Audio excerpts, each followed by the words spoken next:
नमस्कार दोस्तों, मैं हूं ममता तिवारी और आप सभी का स्वागत करती हूं मेरे चैनल ममता वीज में। कैसे हैं आप सब, ये बताने के लिए कमेंट बॉक्स में ओम नमः शिवाय अवश्य लिखें। तो मौनी अमावस्या के बारे में हम कुछ महत्वपूर्ण बातें आपको बताएंगे और साथ ही हम मौनी अमावस्या की कथा सुनेंगे। तो कथा सुनने का उस दिन बहुत बड़ा फल माना जाता है।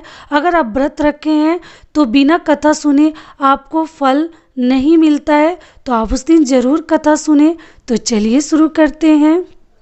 अगर आपको मेरा वीडियो पसंद है तो प्लीज़ आप मेरे चैनल को सब्सक्राइब कर दीजिए, बेल आइकन को प्रेस कर दीजिए, जिससे मेरे वीडियो के नए नोटिफिकेशन आप तक सबसे पहले पहुंचे।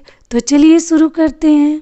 मौनी अमावस्या इस साल 11 फरवरी 2021 को है। यह अमावस्या माघ मास में आती है, इसलिए इसे हम माघी अमावस्या के नाम से भी जानते हैं।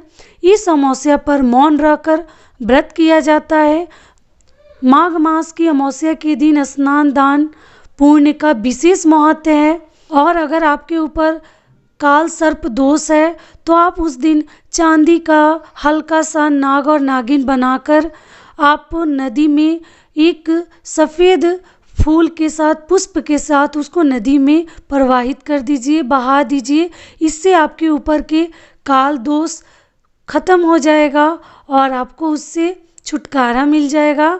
तो अगर आप चाहें तो अमावस्या के दिन ये भी उपाय कर सकते हैं। तो चलिए मौनी अमावस्या की कथा को सुन लेते हैं। कांचीपुर नगर में एक ब्राह्मण देव स्वामी थे। उनकी पत्नी धनवती और पुत्रवती और गुणवती थी। ब्राह्मण के 7 पुत्र भी थे। देव स्वामी ने सभी 7 पुत्रों का विवाह करने के बाद पुत्री के विवाह के लिए योग्य वर की तलाश के लिए अपने बड़े बेटे को नगर से बाहर भेज दिया। फिर उसने गुणवती की कुंडली एक ज्योतिषी को दिखाई। ज्योतिषी ने बताया कि विवाह के समय सप्तपदी होते ही यह कन्या विधवा हो जाएगी। यह सुनकर देव स्वामी दुखी हो गए। उसने पूछा, ज्योतिषी ने बताया कि इस योग का एक ही निवारण है। सिंहल द्वीप निवासी सोमा नामक धोबिन को घर बुलाकर उसकी पूजा करने से ही संभव होगा। यह सुनकर देव स्वामी ने अपने सबसे छोटे पुत्र के साथ पुत्री गुणवती को सोमा धोबन को घर लाने के लिए सिंहल द्वीप भेजा। वे दोनों समुद्र तट पर पहुँचे और समुद्र को पार करने का उपाय सोचने लगे, लेकिन कोई उपाय नहीं सूझा। तो दोनों भाई बहन भूखे प्यासे एक बट वृक्ष की छाया में उदास होकर बैठ गए। उस बट वृक्ष पर एक गिद्ध का परिवार रहता था। उसके बच्चों ने देखा कि दोनों भाई बहन दिन भर से परेशान हो रहे हैं। जब शाम को गिद्धों की माँ अपने बच्चों के लिए कुछ भोजन लेकर आई और उन्हें खिलाने लगी, तो उन बच्चों ने कुछ नहीं खाया और वृक्ष के नीचे बैठे भाई बहन की बात बताई। बच्चों की बातें सुनकर गिद्धनी को दया आ गई।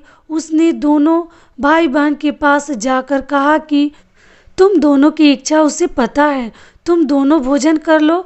सुबह तुम दोनों को समुद्र पार सोमा के पास मैं पहुंचा दूंगी।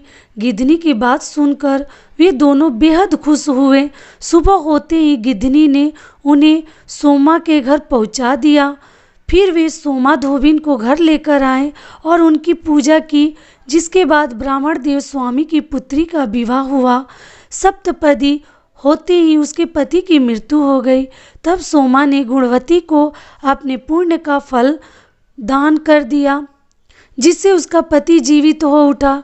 इसके बाद सोमा उन दोनों को आशीर्वाद देकर सिंहल द्वीप चली गई। सोमा का पुण्य चले जाने के बाद उसके पुत्र, दामाद और पति की मौत हो गई।